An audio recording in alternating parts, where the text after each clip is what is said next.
त्या ठिकाणी आपण आलो आहोत किल्ले हडसरच्या महाद्वारामध्ये। हे किल्ले हडसरचं महाद्वार आहे। पेठेच्या वाडीकडून आल्यानंतर हे महाद्वार आपल्याला इथं बघायला मिळतं आणि सह्याद्री प्रतिष्ठान शिवजन्मभूमीच्या वतीनं प्रवेशद्वार क्रमांक 1 हेच ते प्रवेशद्वार क्रमांक 1 जे सह्याद्री प्रतिष्ठान शिवजन्मभूमीच्या वतीनं मागील 4 वर्षापूर्वी भव्य असं सागवानी प्रवेशद्वार या ठिकाणी आपण बसवलं होतं। अतिशय सुस्थितीत हे प्रवेशद्वार अजूनही इथं दिमाखात उभा आहे। तशी ह्या प्रवेशद्वाराला पॉलिश करायची गरज नाही वाटत, परंतु आपण पॉलिश आणली तर आपण करूया। आहे ना, बाहेरून गरज आहे। हा, बाहेरून गरज आहे। फक्त चिखल वगैरे उडलाय ना पावसामुळे, त्याच्यामुळे ते प्रवेशद्वार असं झाले। परंतु अतिशय डौलदार असं प्रवेशद्वार हे सागवानी प्रवेशद्वार आपण सह्याद्री प्रतिष्ठान शिवजन्मभूमीच्या वतीनं बसवलं होतं। चला मित्रांनो, आपण तयारी करूया। प्रवेशद्वार क्रमांक 2च्या पद्धतीनंच हे आता प्रवेशद्वार क्रमांक 1 म्हणजेच हडसरचं महाद्वार मुख्य प्रवेशद्वार आपण पॉलिश करणार आहोत। थोडीशी विश्रांती घेऊया, थोडासा बिस्किट किंवा सुका खाऊ आपला असेल तर तो खाऊया आणि पुन्हा एकदा कामाला झुंबूया। या ठिकाणी खूप प्रकारचा असा दगडी किंवा माती होती। आपण त्यावेळेस 4 वर्षापूर्वी इथली माती सगळी काढून इथं रचून ठेवली होती आणि हे जो मार्ग आहे हा मुख्य प्रवेशद्वाराकडे येणारा जो मार्ग आहे तो आपण पूर्णपणे क्लिअर केला होता। या ठिकाणी मोठमोठे दगडी होते। मला जर ते फोटो दिसले तर मी या व्हिडिओमध्ये नक्की टाकील।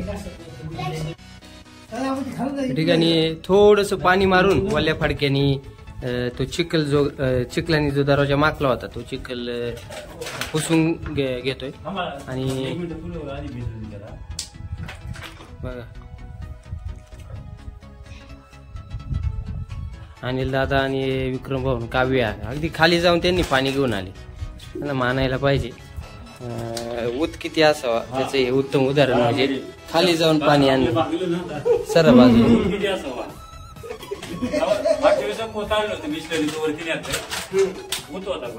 त्यांना पुण्य करायची सवय लागली। ते नेहमी जे किल्ल्यावर दुर्गसेवक येतात त्यांच्यासाठी जर पाणी कमी पडलं तर अनिल दादा स्वतः खाली जाऊन ते पाणी आणत असतात आणि पुण्य कमवायची इच्छा खूप आहे। मग त्यांना किती त्रास होते ते कधी त्याचा त्रास तोंडावरती काही आणखी नाही, दाखवते नाही।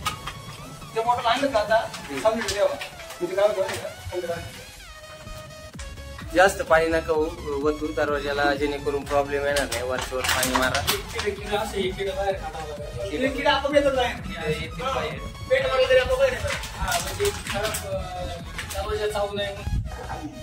डाबा खोलायचा म्हटलं तरी फार मोठा असं आव्हान असतं आणि नेहमी आम्ही आता हे 3रा दरवाजा आहे किंवा ह्या वर्षीचा पॉलिश करतोय। सचिन दादाला माहिती आहे की आपल्याला हे खोलावं लागणार आहे, मग एखादा हत्यार संघ घ्यायचं, पण हे डोकं त्यांचं काही चालायचं नाही। हे नेहमीच आहे आम्हाला मित्रांनो। तर जर महत्वाचं काम असेल तर सचिन दादाला नक्कीच कुणी सांगू नये, कारण तुमच्या कामाची X, Y आणि Z केल्याशिवाय ते राहणार नाही, लक्षात घ्या।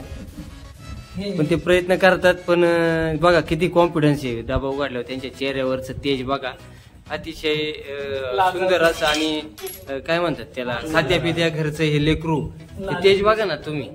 सोपं आहे का? कोणी म्हणन का हे पाईपलाईन खांडाय जाते? हे बघा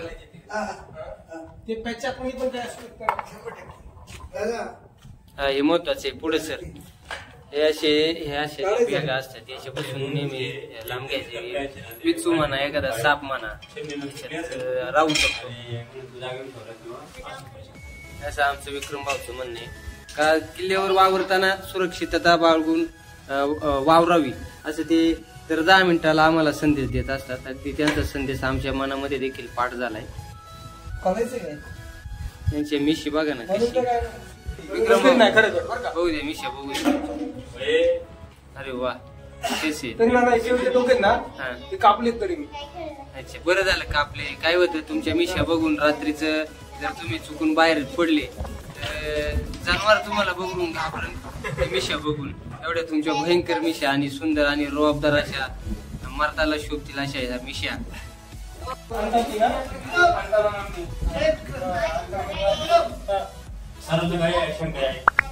तर आज आपण दादाबद्दल 2 शब्द बोलणार आहे। विक्रमदादा आमच्यासोबत जीवधन किल्ल्यावरती आणि हडसर किल्ल्यावरती आम्ही जेवढ्या पण मोहिमा केल्या त्या प्रत्येक मोहिमेमध्ये आमच्या सोबत असतो आणि खूप आपण म्हणतो ना एकदम स्पीडली काम करतो. तर त्याला त्याची ही जन्मभूमी कर्मभूमी इथंच आहे. इथल्या सगळ्या वातावरणाचा, इथल्या सगळ्या जागांचा, इथल्या सगळ्या भौगोलिक गोष्टींचा त्याला अभ्यास आहे आणि त्या अभ्यासाच्यामुळेच त्याच्या सोबत आमच्यासाठी खूप फायदेशीर होते. त्याला पण गडकोट किल्ल्याच्या संवर्धनासाठी त्याची खूप आवड आहे आणि आमच्यासोबत असल्यामुळे आम्हाला पण काही गोष्टींची भीती वाटत नाही. कधी अडचण झाली किल्ल्याच्या खाली जायचं झालं तर आपण म्हणतो ना स्पीडली जातो आणि स्पीडली येतो. रॅपिड त्याला रॅपिड ऍक्शन असते. त्याचं डिसिजन एकदम प्रॉपर असतात. काम करायची त्याची नेहमी तयारी असते. अग्रेसर असतो कामामध्ये असं. आज त्याच्यासोबत मी खुंटीच्या मार्गाने आलो. खुंटीचा मार्ग अत्यंत खराब आहे आपल्या आयुष्यामध्ये, खरा निर्माण करणारा होता. पण दादानी माझ्या मागे राहून मला प्रोटेक्शन दिलं. मला कदाचित काही सरकासारखी झाली असती तर त्यांनी मला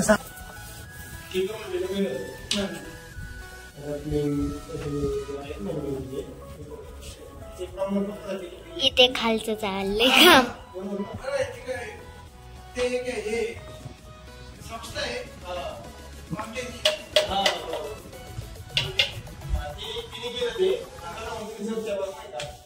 आपलं हे असंच असतं घरचं. कोण काय रोज मी रोज 3 रोजी घेऊन यायचो. त्याला मग चढवायचो काळपत्री बनवायची यात्राची ना डायरेक्ट गाड्याच्या फोडाला बांधायची आणि सांगितलं डायरेक्ट तंबू करायचा. डायरेक्ट लांबलं बोल तर बोल तू लांबलं किलो. हा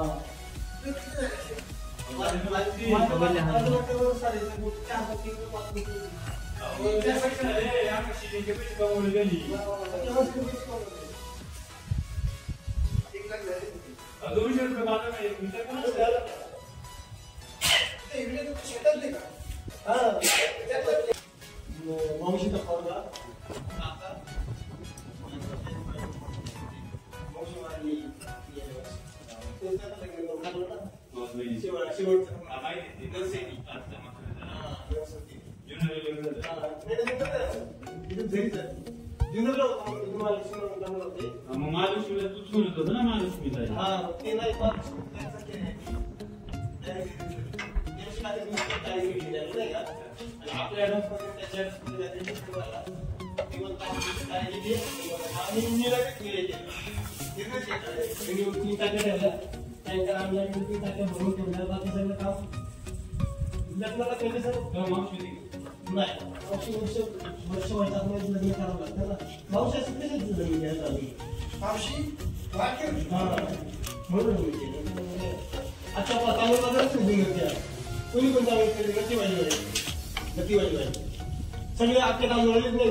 अशा पद्धतीने साधारण 1-1.5 तासाच्या मेहनतीनंतर हा हडसर किल्ल्याचा महाद्वार, प्रथम प्रवेशद्वार अतिशय सुंदर अशा पद्धतीची पॉलिश या शिवजन्मभूमीच्या दुर्गसेवकांनी या दरवाजाला दिलेली आहे.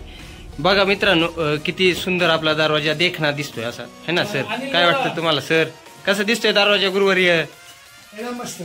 भारी ना? नाद लागतो, नाद दुर्ग संवर्धनाचा. काहींना बैलगाड्याचा नाद, काहींना क्रिकेटचा नाद, काहींना राजकारणाचा नाद. आम्हाला हा गड किल्ल्यांचा नाद. आणि आमचे उपगुरुवर्य किती लाजतात बघा.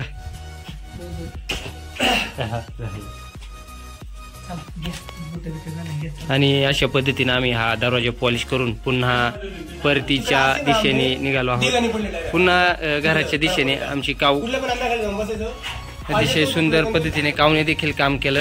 लहान जरी असली तरी पूर्ण शिस्तबद्ध किल्ल्यावर वावरत असते. आपण पण जर लहान मुलं घेऊन आलात तर त्यांना आधी किल्ल्यावर कसं वावरायचं किल्ल्याचं महत्व हे खालीच पायथ्याला असतानाच पटवून द्यायचं आणि वर किल्ल्यावर आणायचं, जेणेकरून काय होतं, मुलं इकडे तिकडे पळणार नाहीत, उड्या मारणार नाहीत, कुठं सेल्फी वगैरे काढायला जाणार नाहीत, आपला हात सोडून कुठं पळणार नाहीत. सर काय वाटतं काव्याबद्दल, काय सांगशाल? काव्या खूप काटक आहे आणि ती कणकर आहे एकदम. आता मगाशी पाणी आणायला जाताना ती ज्या तऱ्हेने खाली उतरली, ज्या तऱ्हेने पुन्हा वर आली, तिला कुठे दमल्याचं किंवा थकल्याचा लवलेश सुद्धा नव्हता. खूप प्रसन्न हसरी अशी ती काऊ आम्हाला ती प्रेरणा देत असते. तिने सुद्धा साफसफाईमध्ये, शाखांमध्ये, पॉलिश करण्यामध्ये तिचा वाटा उचलला, खारीचा वाटा उचलला. काऊ आमची काऊबद्दल आम्हाला नक्की अभिमान आहे. ते बालदुर्ग सेविका आहे, ती लवकरच आमच्यासारखंच पुढे मोठं काम करेल, आमचा वारसा पुढे नेईल. जय शिवराय. नक्कीच, जय शिवराय सर. नक्कीच सर, काऊसारख्या लहान लहान मुलींना आपण गड किल्ल्यांवर आणलं पाहिजे, दुर्ग संवर्धनाचं महत्व पटवून दिलं पाहिजे, जेणेकरून तुमच्या नंतर आम्ही आणि आमच्या नंतर काउंटे, तुमची पिढी गेल्यानंतर आम्ही हे काम नक्कीच आमच्या खांद्यावर पेलवले आणि इथून पुढे पेलू. पण आम्ही पण गेल्यावर मागची पिढी आमच्या सोबत आली पाहिजे हे काम करायला. म्हणून ही खटाटोप आणि हेच दुर्ग संस्कार आमच्या सरांच्या मार्फत आम्हाला झाले आणि आम्ही आमच्या मुलांना देत आहोत. चला मित्रांनो, परतीच्या मार्गाला जाऊ. सुंदर असा प्रवास होता. फक्त आल्यानंतर ते गायींबद्दलच तेवढं मनाला वाईट वाटलं किंवा खंत वाटली. एकंदरीत छान अशी मोहीम झाली आणि मोहीम फत्ते करून आम्ही पुन्हा आमच्या घराच्या दिशेने निघालो आहोत. धन्यवाद. जय शिवराय मित्रांनो. मी जाता जाता तुम्हाला कसं उतरणार हे देखील दाखवणार आहे. हे बघा, आम्ही आमचा कचरा सगळा रिटर्न घेऊन जाणार आहे आणि सगळ्यात मोठा हे किल्ल्यावर आलेला कचरा इथं बसलाय बघा. याला देखील आम्ही घरी घेऊन बोट लावून बघा. बोट लावून बसतो. बोट लावून बघा इथे कशी गुदगड घुसलेलं. इथं खोल आहे, खड्डा आहे खूप मोठा.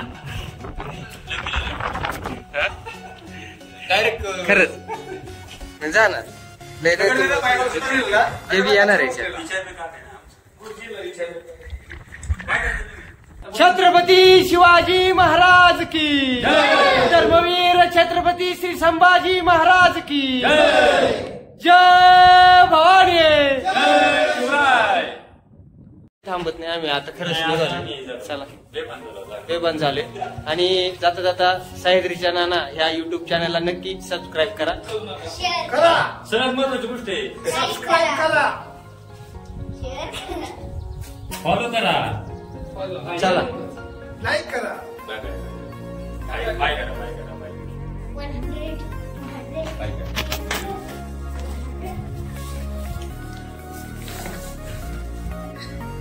100 सगळी काय काय सबस्क्राईब करा.